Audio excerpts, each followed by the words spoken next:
আসসালামু আলাইকুম। সবাই নিশ্চয়ই ভালো আছেন। আমি সুলতান নীর। প্রফেশনালি কাজ করছি ইউজার এক্সপেরিয়েন্স, রিসার্চ এবং ডিজাইন নিয়ে। সো আমরা প্রোডাক্টিভিটি নিয়ে একটা সিরিজ ভিডিও বানাইছিলাম, নিয়ে আসছিলাম। এটা তার ৫ নাম্বার ভিডিও। তো আজকের টপিকটা খুবই সাদামাটা, খুবই সহজ সরল, বাট সবার সাথেই রিলেভেন্ট। বিশেষ করে আমরা যারা কাজ করছি, যারা ফ্রিল্যান্সার বা যারা ঘরে বসে কাজ করছি তাদের ক্ষেত্রে।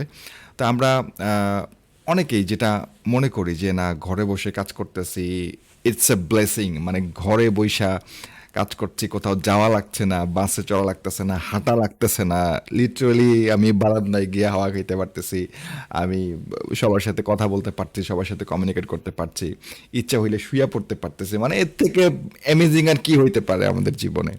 সো এরকম একটা কনসেপ্ট আমরা সবসময় হোল্ড করি। বাট আস্তে আস্তে আপনি যেটা টের পাবেন সেটা হচ্ছে যে এইটাই আপনার প্রোডাক্টিভিটি লসের অন্যতম একটা কারণ, যে আমরা বাসায় বসে কাজ করতেছি। কারণ দেখেন, আমরা যেখানে কাজ করছি, লিটারালি আমিও আমার বেডরুমে কাজ করছি। আর it's a living place, it's a family, so এটাকে ইগনোর করার কোনো ওয়ে নাই।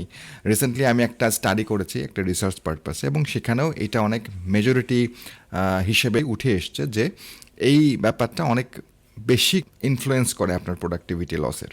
তো এটা আসলে কীরকম দেখেন, যখন আমরা বাসায় বসে কাজ করছি, তো কেউ চলে আসতেছে রুমের মধ্যে, এসে কিছু বলছে, আবার আমাকে ডাকা হচ্ছে কিছু বলার জন্য।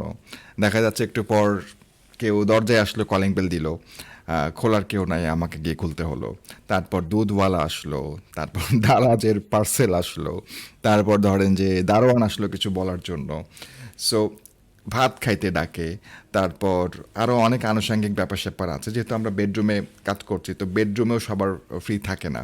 সো বেডরুমে অন্য মানুষের অ্যাক্সেস থাকে, তো তখন কাজ করা মুশকিল হয়ে যায়। কারো কারো বাচ্চা কাচ্চা আছে, তো বাচ্চা কাচ্চা কান্নাকাটি করে, বাচ্চা কাচ্চাকে কোলে নিতে হয়, তো বাচ্চা কাচ্চা সে ঘাড়ের উপরে উঠে, তো সব কিছু মিলায় আমাদের প্রচুর ইন্টারাপশন হয়। এই ইন্টারাপশনগুলো হয়তো বা আমাদের পছন্দের, আমাদের ভালো লাগার, বাট স্টিল দোজ আর ইন্টারাপশনস, যেগুলো আপনার কাজের বড় একটা বাধা হিসাবে কাজ করে। কারণ দেখা যাচ্ছে যে ১ ঘন্টার কাজ আমরা মানে মিলায় ঝোলায় ২-৩ ঘন্টায় নিয়ে যাচ্ছি। তো এখানে ডেফিনেটলি প্রোডাক্টিভিটি লসের বড় একটা ইস্যু আছে। তো যারা এরকম কাজ করছেন, যারা নতুন শুরু করছেন, তারা তো করছেনই, করার কিছু নাই। বাট যারা একটু প্রোগ্রেসিভ, যাদের একটু ভালো অবস্থান হয়েছে, তারা যেটা করতে পারেন, তারা চাইলে নিজের কাজের জায়গাটা একটু আলাদা করে নিতে পারেন। এক্স্যাক্টলি বেডরুমে না করে হয়তোবা অন্য একটা রুম থাকলে সেটা আপনি একদম লক করে কাজ করতে পারেন। সবাইকে বলে দিতে পারেন যেন আপনি অফিস আওয়ারটা মেনটেন করছেন, যেন সেটা মেনটেন করতে পারেন। আরেকটু চাইলে যারা গ্রামে থাকেন, তারা হয়তোবা বাড়ির বাইরে একটা ছোটোখাটো একটা জায়গা করে সেখানে কাজ করতে পারেন। অনেকে দেখা যাচ্ছে যে বাইরে ছোট একটা রুম রেন্টে নেওয়া যেতে পারে খুব কম টাকায়।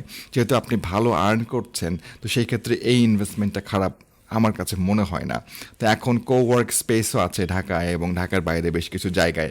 তো সেখানে গিয়ে চাইলে কিন্তু আপনি একটা স্পেস নিয়ে কম টাকায় রেন্ট নিয়ে কিন্তু কাজ করতে পারেন।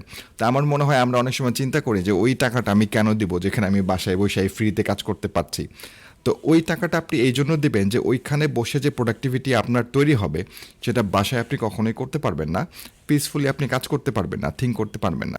যারা এজেন্সি ফর্ম করছেন তাদের জন্য তো অবশ্যই শুভকামনা, তারা তো বড় অফিস নিয়ে কাজ করবেন। বাট যারা পারছেন না, তারা কিন্তু চাইলেই এই স্টেপগুলো নিতে পারেন, এবং এতে করে আমার মনে হয় যে প্রোডাক্টিভিটি অনেকাংশেই বৃদ্ধি পাবে।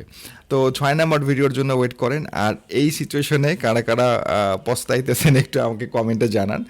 আদার্স যদি কোনো সাজেশন থাকে বা কোনো আইডিয়া থাকে, সেটাও শেয়ার করতে পারেন, যেন অন্যরা সেই কমেন্টগুলো পড়ে হেল্প পায়।